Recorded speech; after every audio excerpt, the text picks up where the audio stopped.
Hideyuki, the rebelling rose, the messenger effects, the one born to be berserk, returning yet again with another excellent video.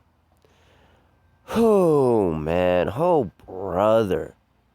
Yet again, another garbage entry in Kamen Rider. Reiwa era as a whole has been absolutely a dumpster fire, an absolute wreck. And it's not stopping anytime soon. It's just going to keep getting worse and worse, and Zeztz is no different. Zeztz is no exception.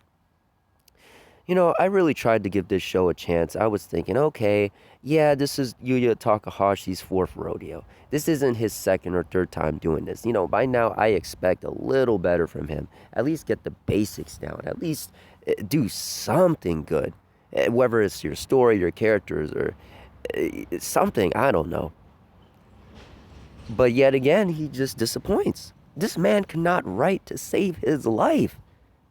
First off, the characters are all horrible. Every single one of them. Let's start with our main protagonist. We have Baku, right? He's another young man that just sleeps all goddamn day. He just dreams about being, a secret agent, a spy. He's super obsessed with spy movies and thrillers. The man wishes he can be James Bond so fucking bad. And, every day he just wakes up being a loser, and he has nothing going on greater in his life until he becomes that Kamen Rider. And the reason being is, oh, wait a minute, you have all these natural disasters happening around him. He has horrible luck. And guess what? There's meteorites dropping on him. I'm like, what the fuck? How in the hell do you have meteorites dropping on your ass? How does that even work? But of course, leave it to Takahashi to write, so bad that it's unbelievably bad. And his sister is just there worrying every 2 seconds. She doesn't want to be near by him. In fact, she wants him to stay asleep so she doesn't get affected. She's like, oh, a meteorite? Oh, no, not the meteorite. I don't want it to drop on me. I don't want it to get me. Baku, you got to get out of there. You have to stay safe, man. Sleep all day. I'm like, ugh. You and your clown brother can get the fuck up out of here. And moving on from those two clowns, we have the police detectives that are just, comic relief. They're just there, to get things going, add some other characters, but they have nothing else going on for themselves. You have the crazy cracked out detective, that's trying to solve all the mysteries with the nightmares. Nobody believes him, of course, and, he's going stone crazy. Right? They have a whole episode dedicated to him trying to live out his desires of destroying the police force. And I'm like, oh my goodness. I mean, just again, another loser character. And then the other detective is just there to, again, just like the sister, just there to balance off the craziness and to be a little more level-headed. And I'm just like, ugh. I mean, how much more tropey can you get? Seriously. How much more cliche can you get than that?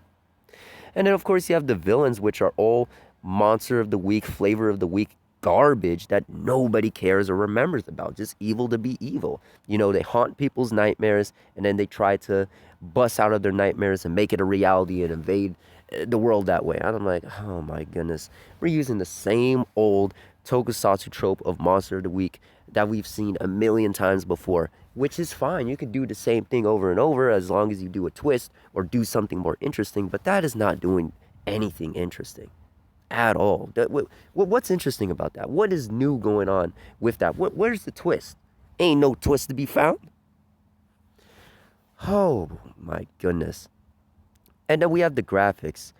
This is 2025. I know this is tokusatsu and this is special effects, but god damn, Toei be looking special when they be doing these special effects. Oh my goodness. Oh, couldn't believe it. I mean, the graphics look so insanely bad. I mean, wow. You got to keep in mind, right? Toei is trying to, hear me out, put this on an international release, on an international scale, not just to the niche fan group of Rider and other toku shows consuming this, not just the fan subgroups that hurry every time a new show comes out. This is supposed to be for international viewers. And you're trying to tell me that Toei can't front the bill just a little bit? They can't put a little more budget into what they're doing just to make it look somewhat passable? I'm like, how the hell are you going to compete? Yes, Power Rangers is dead, but goddamn, you might as well be just as bad. You ain't doing nothing right. Nothing different. But you want to sit up in here and be like, yep, we're going to be on Instagram. We're going to be on Twitch. We're going to be here and there. So come see us. They had a whole panel about Kamen Rider Zeztz and Kamen Rider's history at the latest Comic-Con. I forgot which one, but when I saw that panel, I was like, you guys gotta stop, man. Kamen Rider will never be on an international scale.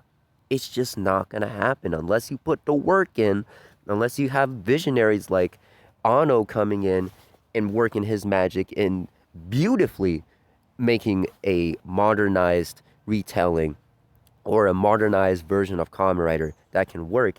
It ain't gonna happen. People are not gonna be interested. They're just gonna look at that shit and say, yep, that's just Power Rangers. You know, it's just Japanese Power Rangers. That's all they're gonna see. And to be honest, it ain't that much better to begin with. So, I'm almost on their side. But yeah, with that being said, Kamen Rider Zeztz has been nothing but a disappointment so far. Honestly, it could have been even worse than Gavu or Gotchkod. But still, nonetheless, it's just another example of reiwa era just going off the rails somewhere. I mean, my goodness, man. We just can't get it right. Toku is just officially just fucking dead, you know? It's just going to be niche and stay niche. It's only going to be popular in Japan. You know, these losers gotta realize, these casuals gotta realize that Kamen Rider will never be popular. It's not gonna happen. Unless certain requirements are met, ain't gonna happen. I'm gonna tell you that right now. Man. The state of Toku, man. I mean, it's just... And to be honest, I'd rather it stay niche. You know, what do we need it to go above and beyond for? I mean, it's already low budget as it is. Ain't much you can do about it. You know. I mean, my goodness, man. And of course, the only way I could see it being popular, other than taking the route of upping the budget, is if they made an original anime, not Furotante, original anime, or maybe an isekai anime. Make it some generic battle shonen anime. Because you know, old shonen tards, they're going to line right up. Old isekai tards, they're going to line right up and be like, isekai? Oh, battle shonen? Oh, fights all day? Oh, fan service all day? Oh, power fantasy? Whoa, man. Whoa. Sign me up, man. Whoopee. I'm jumping with joy. Oh. And I'm just looking at them like... Oh, imagine being that loser.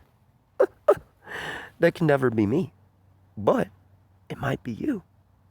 With that being said, do not support this show. Do not watch this show. It's a complete and utter waste of your time. Even for the hardcore Toku fans, there's nothing of value. You know, while people are watching this garbage, I'm going to be on that new Garo movie that's coming out. So, yeah, I'm going to be on some real great Toku, not this bullshit. And, yeah, that's all I've got to say. Anyways, Hideyuki here, the Rebelling Rose. And until next time, I'll see you.